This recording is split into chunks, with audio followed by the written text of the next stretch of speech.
MD Firoz নামে এক ভাই লিখছেন, আমরা তো প্রবাসী, আমাদের কি কি লাগবে লোন নিতে হলে?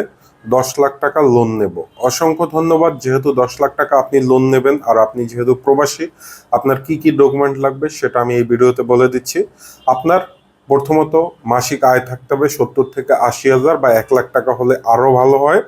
এবং আপনার লাস্ট 6 মাসের বৈধ পথে ব্যাংক স্টেটমেন্ট থাকতে হবে। বৈধ পথে টাকা পাঠাইছেন সেটার ব্যাংক স্টেটমেন্ট দেখাতে হবে, আপনি যে ব্যাংকেই পাঠান না কেন।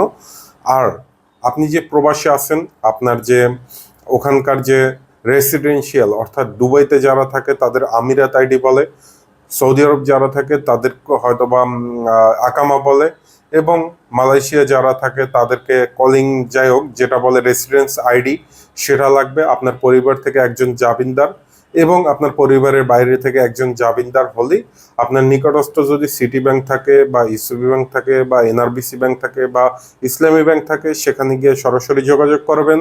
ইনশাল্লাহ আপনি লোনটা পেয়ে যাবেন ফিরোজ ভাই। আশা করি যে সকল প্রবাসী ভাইরা লোন নেবেন তাদের সবার ক্ষেত্রে এই একই নিয়ম পালন করতে হবে।